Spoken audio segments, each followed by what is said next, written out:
made it into this thing. So we have that. Since it doesn't look like we're going anywhere, well, we are going somewhere, alarmingly fast actually. But since we're not busy other than that, here's a couple of facts. He's not just a regular moron. He's the product of the greatest minds of a generation, working together with the express purpose of building the dumbest moron who ever lived. And you just put him in charge of the entire facility. Good, that's still working. Hey, just in case this pit isn't actually bottomless, do you think maybe you could unstrap one of those long fall boots of yours and shove me into it? Just remember to land on one foot.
science.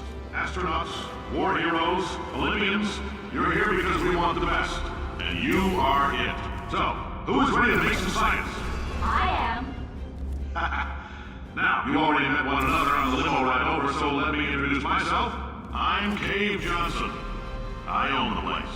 That eager voice you heard is the lovely Carolyn, my assistant. Rest assured, she has transferred your honorarium to the charitable organization of your choice here in our Richmond studios. I can't personally oversee every one of them, so these pre-recorded messages will cover any questions you might have and respond to any incidents that may occur in the course of your science adventure. Your test assignment will vary depending on the manner in which you have bent the world to your will. Those of you helping us test the repulsion gel today, just follow the blue line on the floor. Those of you who volunteered to be injected with praying mantis DNA, I've got some good news and some bad news. Bad news is we're postponing those tests indefinitely. Good news is we've got a much better test for you, fighting an army of mantis men. Pick up a rifle and follow the yellow line. You'll know when the test starts.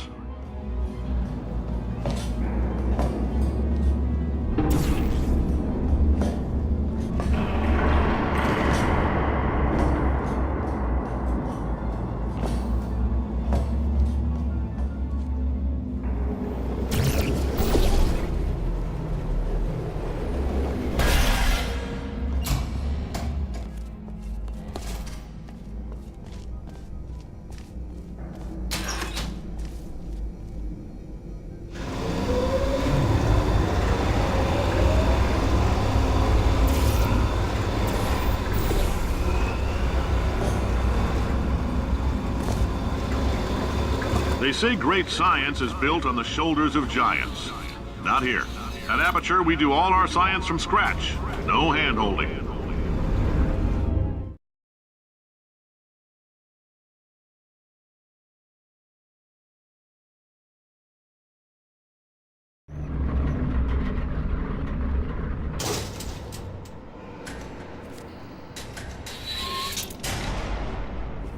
All right, let's get started.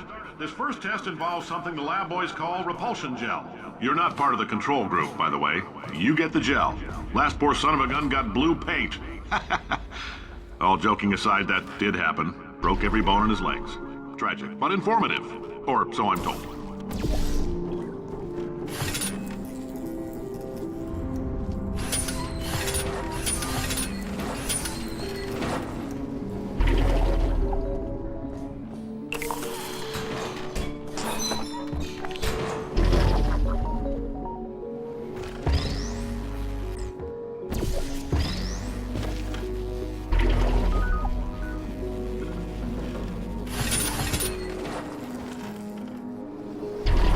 The lab boys just informed me that I should not have mentioned the control group. They're telling me I ought to stop making these pre-recorded messages. That gave me an idea. Make more pre-recorded messages. I pay the bills here, I can talk about the control group all damn day.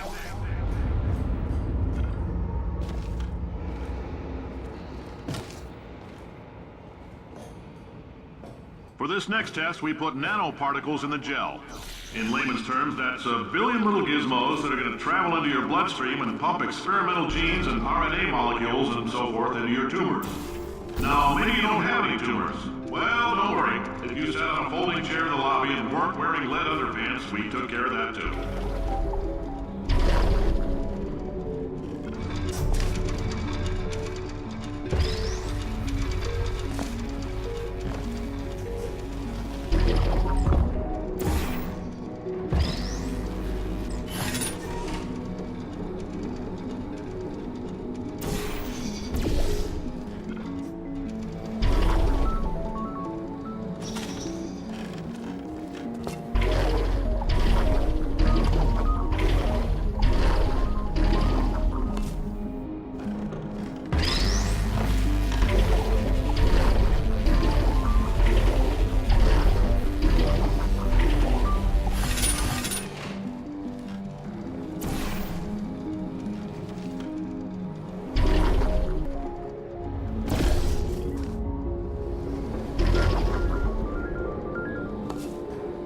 Oh, in case you got covered in that repulsion gel, here's some advice the lab boys gave me. do not get covered in the repulsion gel. We haven't entirely nailed down what element it is yet, but I'll tell you this, it's a lively one, and it does not like the human skeleton.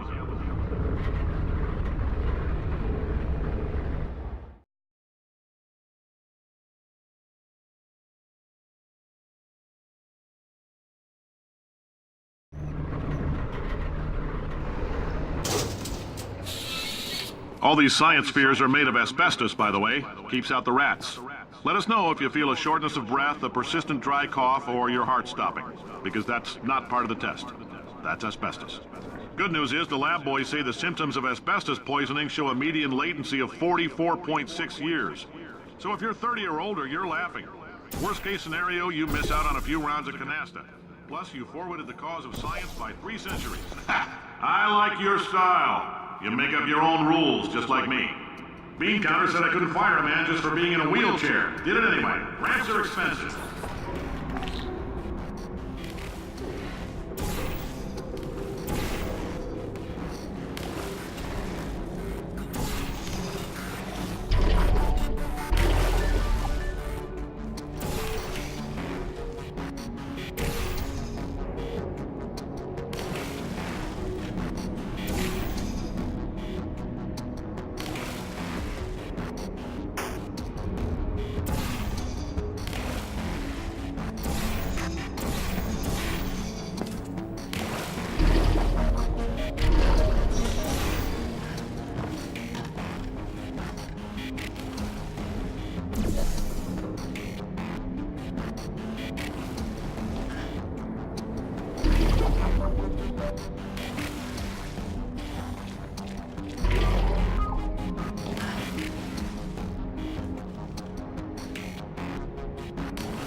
That coffee we gave you earlier had fluorescent calcium in it, so we can track the neuronal activity in your brain. There's a slight chance the calcium could harden and vitrify your frontal lobe. Anyway, don't stress yourself thinking about it. I'm serious. Visualizing the scenario while under stress actually triggers the reaction.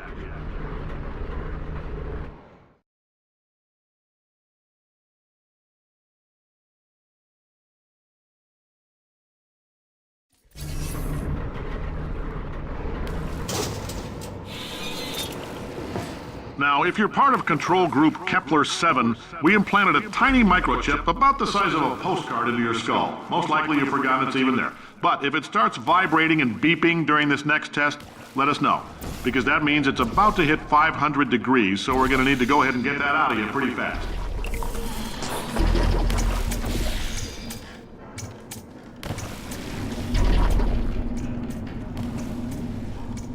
I'm telling them, keep your pants on. All right, this next test may involve trace amounts of time travel. So, word of advice, if you meet yourself on the testing track, don't make eye contact. Lab boys tell me that'll wipe out time. Entirely. Forward and backward. So, do both of yourselves a favor and just let that handsome devil go about his business.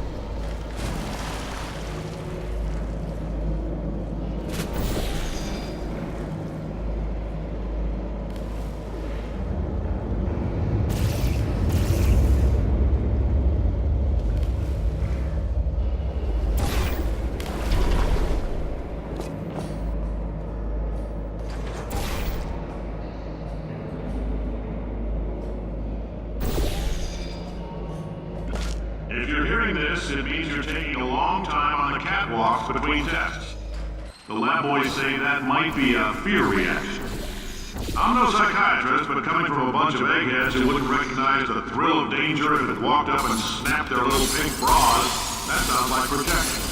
They didn't fly into space, storm a beach, or bring back the gold. No, sir, we did.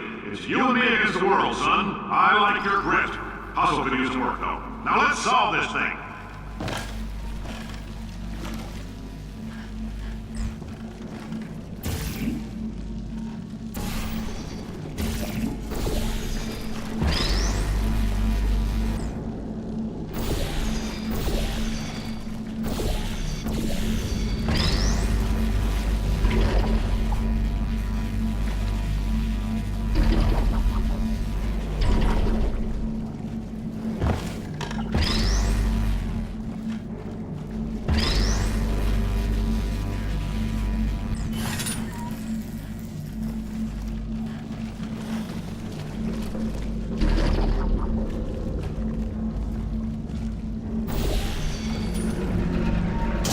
Science isn't about why, it's about why not. Why is so much of our science dangerous? Why not marry safe science if you love it so much? In fact, why not invent a special safety door that won't hit you on the butt on the way out because you are fired? Now you test subject, you're doing fine. Yes, you, box your stuff, out the front door, parking lot, car, goodbye.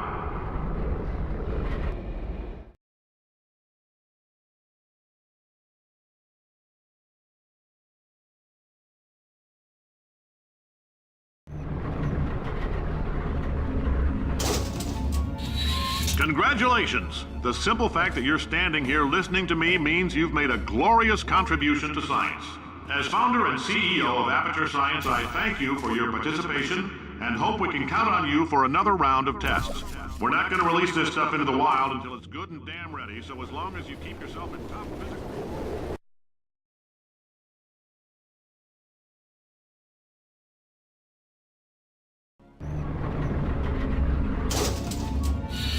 Congratulations! The simple fact that you're standing here listening to me means you've made a glorious contribution to science. As founder and CEO of Aperture Science, I thank you for your participation and hope we can count on you for another round of tests.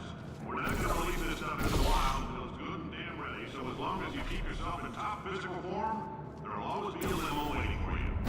Say goodbye, Carolyn. Goodbye, Carolyn. She is a gem.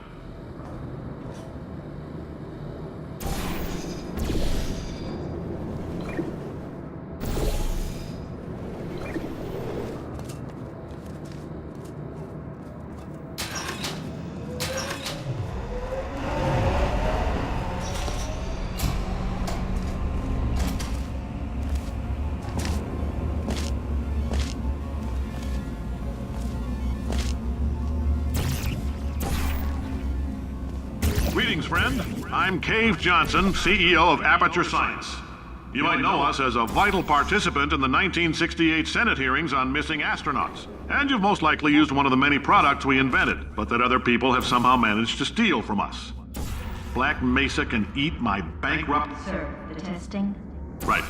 Now you might be asking yourself, Cave, just how difficult are these tests? What was in that phone book of a contract I signed? Oh, hi. Say, you're good at murder. Could you... Oh, thanks. Did you feel that?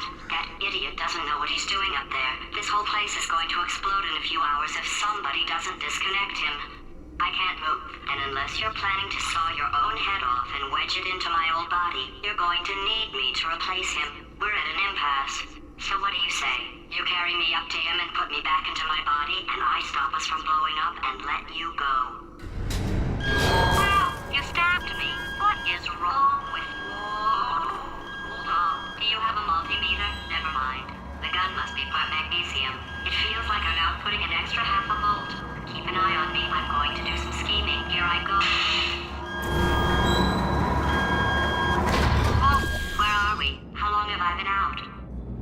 That extra half volt helps, but it isn't going to power miracles. If I think too hard, I'm going to fry this potato before we get a chance to burn up in the atomic fireball that little idiot is going to...